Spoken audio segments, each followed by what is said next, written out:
Hello everyone, welcome to my tapping channel. Today we're not going to do any tapping. Instead, I wanted to talk about the 5 main beliefs, the most common beliefs that spiritual people or people who are on the spiritual path or want to be on the spiritual path believe around money and prosperity that is keeping them stuck, struggling with not having enough money and being in a state of worrying about money. Now, if you're not one of these people, that's great. You don't need to watch this video. If you're spiritually oriented and money is easy, it comes easily to you, you don't have any issues around money, you don't need to even listen to this at all. This is specifically for people who are struggling with money, who are of a spiritual inclination, who may be able to relate to some of these beliefs, because these beliefs will keep you stuck. And you don't want to be stuck when it comes to money and prosperity. But before we dive in, my name is Sandra. I am the author of Tapping into Abundance, using EFT tapping and the law of attraction to change your mindset and turn your life around. And if you want to do just that, hit that subscribe button and the notification bell so that you don't miss any videos. And if you've been watching this channel and you haven't subscribed yet, please subscribe to get that channel out there to help more people. And if you want to work with me one-on-one, I do offer free 30-minute clarity sessions to help get you clear about what's keeping you stuck where you are and stopping you from being able to live your potential, live your purpose, and even know what that might be. Give your life more meaning. You will know if you're stuck, and you'll know when it's time to start doing the work to become unstuck, and I'm here to help you. So there's a link to how you can book that free clarity session in the description field below this video. And you can also go onto my website, mysterywitchschool.com, go to my services tab, or even just at the home tab. It will take you to my one-on-one consultations, and then you'll be able to find out how to book a clarity session that way as well. So getting on to the 5 beliefs that will keep you stuck if you have them and you don't question them. The very first one is that money and spirituality don't mix. My question is, why? Why don't they mix? We've been told by various different people and religions and interpretations of different gurus from times past that money and spirituality don't mix. But is that actually true? Is that what they were truly saying? Why wouldn't they mix? It'd be like saying that food and spirituality don't mix, or air and spirituality don't mix, or any other life-giving or life-sustaining thing that we need in our lives doesn't mix with spirituality. Because like it or not, money in our culture is necessary for survival. And not just for survival, but also to be able to do the things you want to do. Live a spiritual life, for heaven's sakes. You need to have resources. And if you're worrying about money, or if money is difficult for you and you're struggling with money and you have this belief, then you do need to really challenge it and ask yourself these really tough questions. Because while you hold on to that belief, it's going to be very difficult for you to manifest more money through law of attraction or magical work. Because that belief is going to sabotage your behaviors and the things that you do. You will sabotage yourself when it comes to money and making money if you believe that money and spirituality are somehow mutually exclusive. The truth is, money is a tool. Money is energy. Money enables us to be able to feed ourselves, to clothe ourselves, to put a roof over our heads, to be able to take the time to do our spiritual practices, to spend the money on learning our spiritual practices and researching more and more. We need money to do these things. And the more money you have, the easier it is going to be for you to be able to do all of these things. Having more money does not take money away from anyone else. If you're looking at this from a spiritual point of view, that the universe is an abundant source of energy, and that energy does not go anywhere, you can't have energy disappear. There's an abundance of it. It just changes, but it's always there. Then having that attitude that somehow wanting to be comfortable financially is wrong or anti-spiritual, it doesn't make sense. Why would Spirit not want you to be able to have all of the resources you need to have to create what you came here to create? So really challenge that belief that money and spirituality don't work.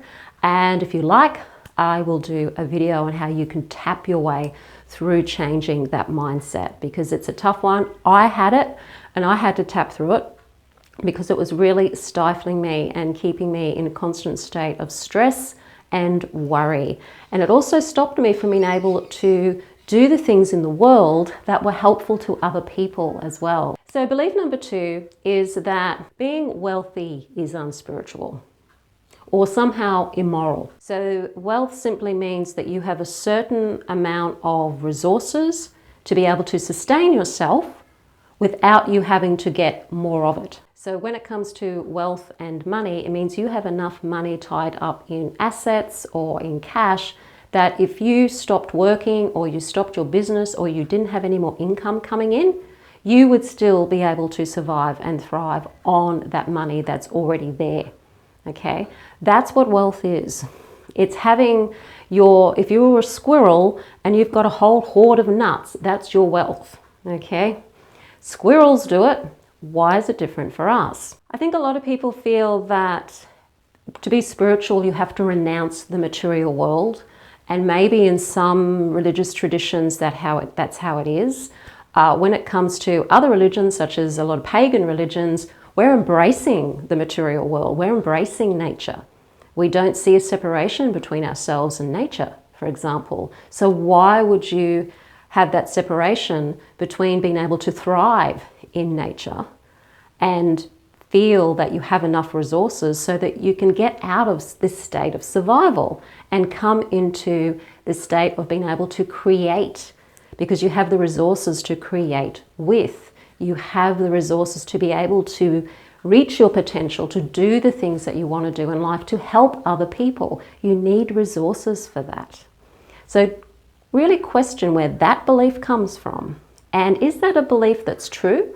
Or is it a belief that's just there to keep people who are spiritually oriented in their place and not able to really have a say in the world because they don't have the resources to do so? Another belief is that I should be content with what I have. Now, there's nothing wrong with being content with what you have. And if you are really genuinely content with what you have, then you don't need to worry about watching this video. This is not for you. This is only for you if you say that, but you're not really meaning it. You say, I should be content with what I have, because you're using the word should. And when you use the word should, it usually means that you don't really want to, or that you don't like the idea, but you should like the idea. It's not that I want to be content with what I have, or I am content with what I have. It's I should be content with what I have, meaning you're not really content with what you have.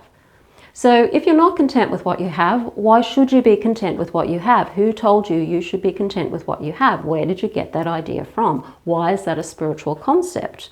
If we live in an abundant universe, if we are magical co-creators with the universe, if we are able to do magic and create in this simulation the way that we want to create, if it's not taking from anyone or anywhere, why are we in this poverty mentality? Why are we stuck in survival?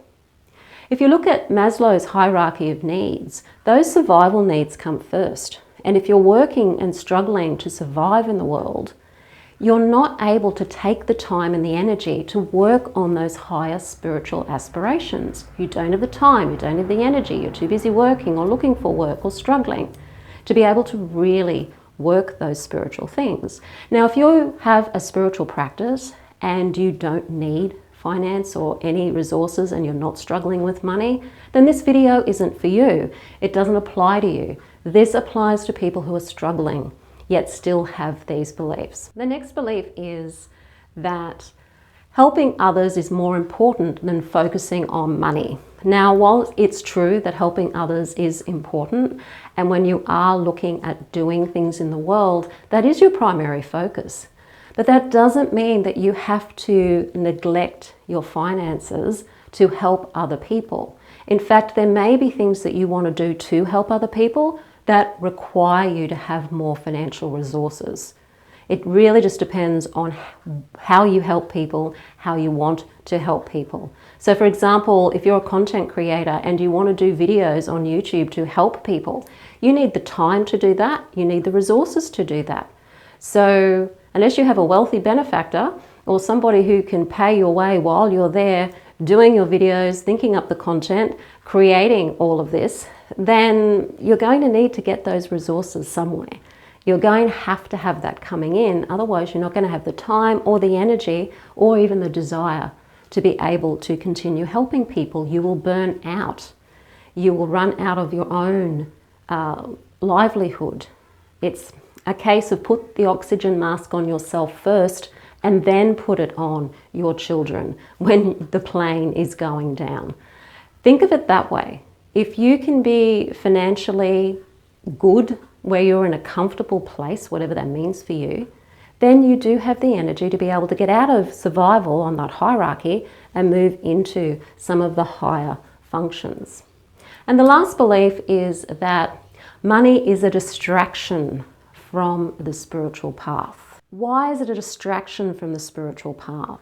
Because you feel there's not enough of it. So focusing on money means that you can't focus on your spirituality. And it's not that you have to focus on money. It's not that you're giving 100% of your time focus to money. You can still be on your spiritual path and know that you still need resources and still be doing things to bring those resources in.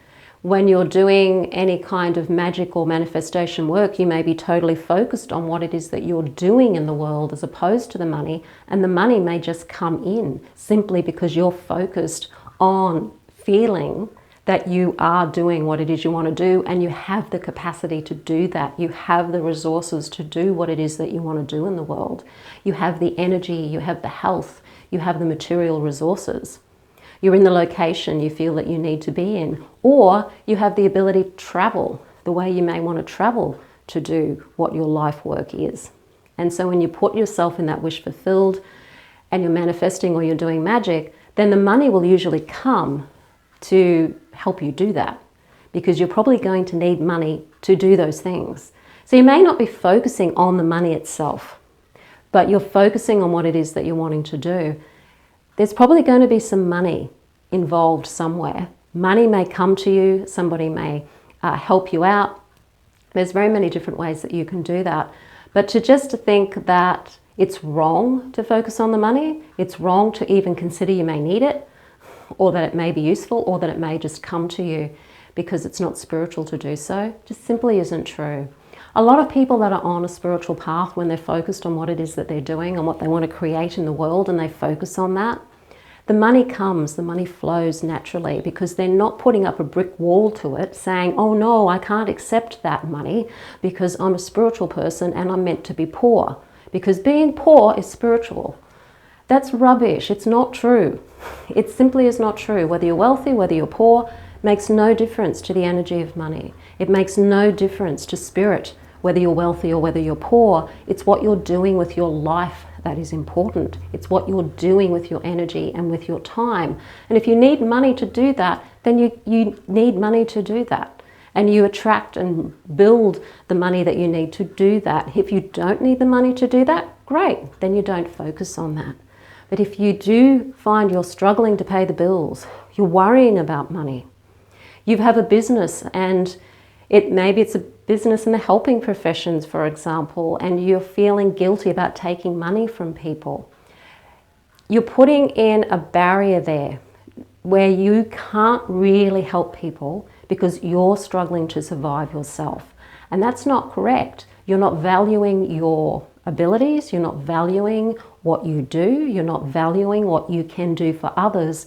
And if you are constantly giving your services away all of the time, or charging way under what you need to charge to survive, then you're not giving the other people the benefit to be able to give back to you and to be able to give back, to reward you for what it is that you are doing.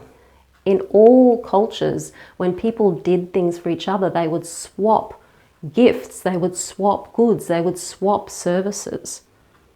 Because it's energy, trading time or trading goods to help each other. And that's what people have always done, the old bartering way of doing things. Money is the modern way of working that way. So really challenge these beliefs, because there's nothing spiritual about them. They are very human beliefs, and they are limiting your ability to be able to enjoy your life and maybe even do the things that you want to do. Now, if you've listened to all of this and you aren't struggling with money and you're finding it easy, then great, thank you for listening to the video, but you probably didn't really need to. But if you have listened to this video, you have any of these beliefs and it's pushing buttons and triggering you, then good. Have a think about it. I really challenge those beliefs, because there is no spirit or deity at all that does not want you to be able to have the resources you need to do the things that you want to do in your life. Okay, they simply don't exist. It's all about you're here to create what you need to create with, you create with. If you need some things, if you need resources, if you need money, if you need this or if you need that, allow yourself to open up and receive those things so that you can get on with creating in your life. And that is really the whole spiritual point of being here. There's no limitation. There's no spirit or deity saying it's wrong, don't do magic for money, or don't do law of attraction work to bring in a lot of money. That it doesn't exist. It's all anyone who says that there is doesn't really understand the energetic nature of this universe. So if you do have any of these beliefs or any other beliefs that are keeping you stuck from fully embracing your life, living your potential, maybe even earning the money that you want to earn, but particularly living your potential and doing the things in the world that you want to do, book that free clarity session. There's a link in the description field below this video for how you can do that. As I said at the beginning, you can also go onto my website and go to my services or consult with me, I think it's called, and you will easily find how you can work with me one-on-one and book that clarity session. So if you like the video, hit the like button, share it with your friends. Don't forget to subscribe. And I'm Sandra, and I'll see you on the next video.